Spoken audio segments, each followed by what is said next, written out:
Hello guys, welcome back to my channel. तो आज मैं तुमसे एक ऐसी चीज़ के बारे में बात करना चाहती हूँ जो शायद तुम्हारी पूरी रूटीन एक्सप्लेन कर सकती है। और ऑनेस्टली शायद ये थोड़ा अनकंफर्टेबल लगे। कभी नोटिस किया है तुम्हारा फ़ोन यूजेज सिर्फ हैबिट नहीं लगता, एस्केप लगता है। मतलब जब भी तुम अनकंफर्टेबल फील करते हो, कंफ्यूज, लोनली, स्ट्रेस या बस एम्प्टी, तुम ऑटोमेटिकली फ़ोन उठा लेते हो। Reels, YouTube, music, chats, random scrolling, और कुछ मिनट के लिए तुम्हारा माइंड रियल लाइफ से डिस्कनेक्ट हो जाता है और वही एडिक्टिव लगता है। पर प्रॉब्लम सिर्फ फ़ोन नहीं है, प्रॉब्लम ये है कि तुम रियलिटी फेस ही नहीं करना चाहते। तो सुनो ध्यान से, बहुत लोग डिस्ट्रैक्शन एडिक्टेड नहीं होते, वो इमोशंस अवॉइड करने के एडिक्टेड होते हैं। जब लाइफ अनक्लियर लगती है, डिस्ट्रैक्शन इजी लगने लगता है, जब फ्यूचर स्कैरी लगता है, स्क्रोलिंग सेफ लगने लगता है, और जब तुम खुद से डिसअपॉइंटेड होते हो तो एंटरटेनमेंट टेम्पररी रिलीफ देता है और धीरे धीरे ब्रेन ये पैटर्न लर्न कर लेता है। स्ट्रेस है तो फ़ोन, लोनली फील करे स्क्रोलिंग करते, ओवर थिंकिंग करें, म्यूज़िक सुनते हैं, प्रेशर, एस्केप। और फिर भी तुम सोचते हो तुम्हारा अटेंशन स्पैन वीक है, पर सच में तुम्हारा नर्वस सिस्टम अनकंफर्टेबल इमोशंस से बचना सीख गया है। मैं तुम्हें एक एग्जांपल देती हूँ। एक लड़का था, वो बहुत जेन्युइनली इम्प्रूव करना चाहता, हर रात डिसाइड करता है कि कल से सीरियस, सुबह मोटिवेशन भी आती थी, पर जैसे ही वो पढ़ने बैठता था या फ्यूचर के बारे में सोचता था, उसे एंजाइटी फील होती थी और ऑटोमेटिकली वो फ़ोन यूज़ करना स्टार्ट कर देता था। उसे लगता था वो लेज़ी है, पर रियलिटी क्या थी, वो अनकंफर्टेबल इमोशंस को टॉलरेट नहीं कर पा रहा था। डिफरेंस समझ रहे हो? डिसिप्लिन का अपोजिट लेजीनेस नहीं होता, कभी कभी डिसिप्लिन का अपोजिट एस्केप होता है।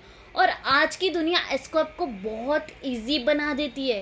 एक क्लिक में डिस्ट्रैक्शन अवेलेबल है, तुम्हें बोर्ड फील करने का चांस ही नहीं मिलता, और इसी वजह से तुम ग्रेजुअली रियल लाइफ में डिस्कनेक्ट फील करने लग जाते हो। कभी नोटिस करना, जब तुम जेन्युइनली स्ट्रेस होते हो तब तुम प्रोडक्टिविटी चीज़ कम और स्टिमुलेटिंग चीज़ें ज़्यादा कंज्यूम करते हो, क्योंकि ब्रेन पीस नहीं ढूंढ रहा होता, वो नंबनेस ढूंढ रहा होता है। और नंबनेस टेम्परेरी कंफर्ट देता है, पर लॉन्ग टर्म गिल्ट भी देता है। इसलिए रात को फ़ोन यूज़ करना के बाद भी तुम रिलैक्स फील नहीं करते, बस मेंटली एग्जॉस्ट फील करते हो, क्योंकि तुम्हारा माइंड एक्चुअल प्रॉब्लम सॉल्व ही नहीं कर रहा है, सिर्फ उसे पोस्टपोन कर रहा है। और जितना ज़्यादा पोस्टपोन करते हो उतना ज़्यादा प्रेशर बिल्ड होता है। फिर भी एक ऐसा पॉइंट आता है जहाँ तुम खुद को ही अवॉइड करना स्टार्ट कर देते हो। साइलेंस अनकंफर्टेबल लगती है, अलोन टाइम हैवी लगने लगता है, क्योंकि वहाँ डिस्ट्रैक्शंस नहीं होती, सिर्फ तुम होते हो और तुम्हारे थॉट्स होते हैं। और बहुत लोग इसी चीज़ से भागते रहते हैं। अब सवाल ये है कि इससे बाहर कैसे निकले। तो सबसे पहले अपने डिस्ट्रैक्शन को जज मत करो, बस ऑब्जर्व करो। तुम फ़ोन को सबसे ज़्यादा यूज़ करते हो जब बोर्ड हो, लोनली हो, स्ट्रेस हो, ओवरवेल्म हो, तो पैटर्न समझो। दूसरा, अनकंफर्टेबल इमोशंस को इमीडिएटली एस्केप मत करो। अगर एंजाइटी फील हो रही है तो 5 मिनट उस फीलिंग के साथ बैठो। हर डिस्कम्फर्ट डेंजरस नहीं होता। तीसरा, रियल लाइफ में स्मॉल एक्शंस लो, क्योंकि क्लैरिटी स्क्रोलिंग से नहीं आती, कॉन्फिडेंस कंज्यूमिंग से नहीं आती। रियल लाइफ में सिर्फ एक्शन से इम्प्रूव होता है। और सबसे इम्पोर्टेंट, तुम परफेक्ट डिसिप्लिन नहीं चाहिए तुम्हें बस रियलिटी फेस करना सीखना है, slowly, without escaping every time things feel hard.